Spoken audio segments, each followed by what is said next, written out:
Bem, estamos encerrando o ano de 2016. Alguns dizem que 2017 seria uma repetição de 2016 e que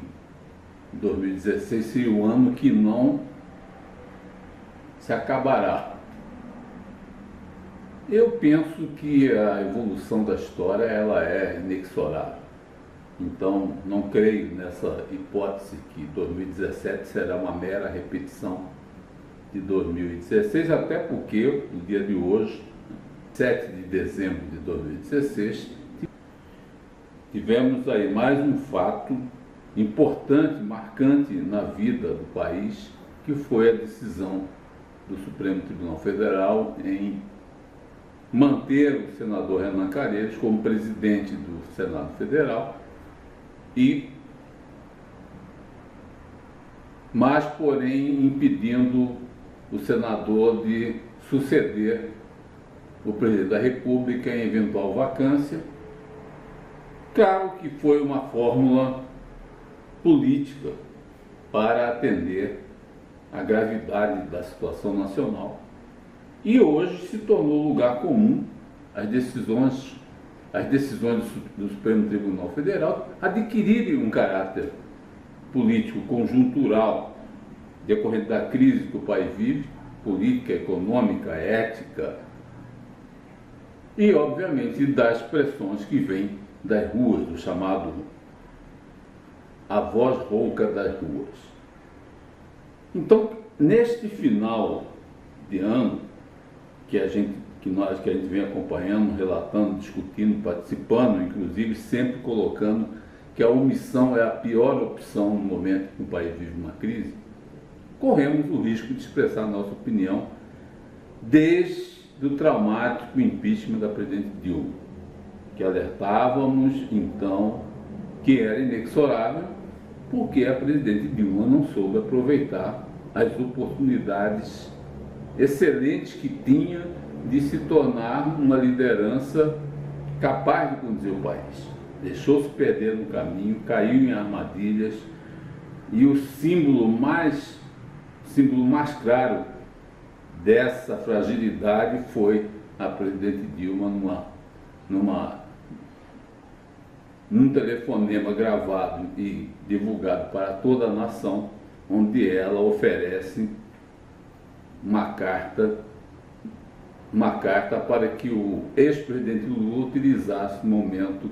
que achasse conveniente para se tornar ministro-chefe da Casa Civil, fugindo dessa forma da jurisprudência da chamada República de Curitiba, leia-se juiz Sérgio Moro. Agora, nesse momento, com a decisão do Supremo Tribunal Federal, o roteiro já está traçado. Vai se aprovar a PEC 55, com todos os protestos, ocupações de escolas, até porque a esquerda ela perdeu o rumo até mesmo nesse evento do Renan Calheiros. O vice-presidente do Senado, senador Jorge Viana, ele se confunde, passou mensagens, todas elas confusas, mostrando que o PT, o partido mais importante de oposição, está totalmente desorganizado, sem liderança, sem rumo, sem política, e esse ambiente de esfacelamento das esquerdas,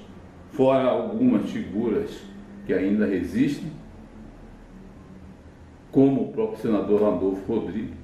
que teve um papel importante no affaire Renan, e alguns outros poucos. O governo Temer se consolida nesse final de ano e já enviou para o Congresso a proposta de reforma da Previdência. Reforma esta que 3 presidentes da República, Fernando Henrique 2 anos, Lula 2 anos,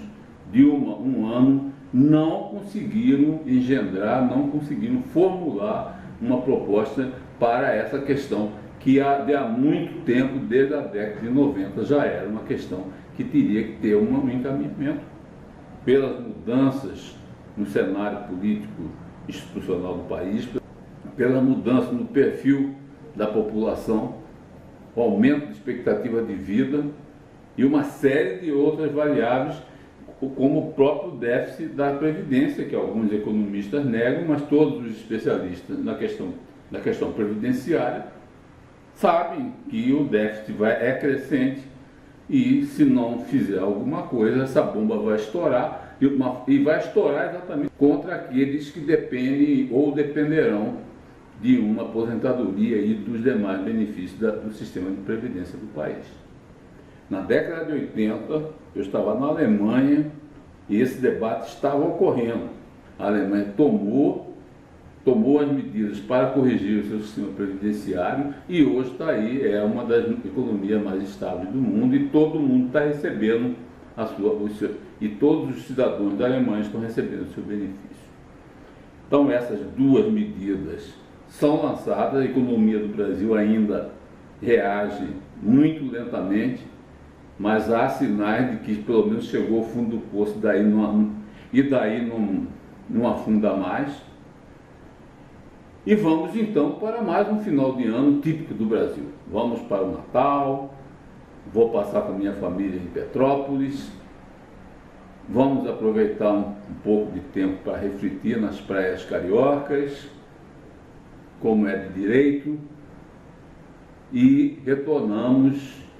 em meados de janeiro, porque temos que acabar no Brasil aquela velha história de que só se trabalha depois do Carnaval. Nós temos que começar a pensar que sair dessa crise exige a participação de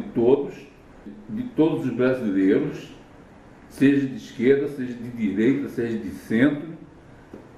porque é somente o trabalho, a criatividade, a inovação, a vontade de construir uma nação justa, uma nação livre exatamente dessas mazelas que levaram, por exemplo, a essa decisão do Supremo Tribunal Federal, que, emparedado pela situação da crise nacional, é obrigado a manter viva uma figura polêmica como o senador Renan Calheiros. No ano que vem, certamente teremos outros desdobramentos da Operação Lava Jato, após a denúncia da Odebrecht, que vai gerar muitos filhotes e certamente irá gerar uma pressão muito grande sobre a classe política, e vamos ter que ter a fibra, a resistência para encarar essa transformação que, como disse hoje a embaixadora dos Estados Unidos, numa entrevista na Global News, a credibilidade do país ela crescerá na medida em que as práticas políticas, as práticas administrativas estejam livres dos desvios e da corrupção. A credibilidade do país aumenta, então esse benefício dessa limpeza, dessa varredura ética, ela vai vir. Não concordo com aqueles que dizem que a Lava Jato vem causando prejuízos ao país de milhões de reais. As pessoas não conseguem enxergar os benefícios que essa operação vai trazer em dobro quando o país estiver funcionando, quando estivermos livres desses ladrões que roubaram e assaltaram o país, seja lá de que partido for, né? Isso tem que acabar no Brasil, e para isso temos que começar o ano, sim, comemorando o dia 31, com a esperança, mas não só a esperança, a vontade de construir algo novo.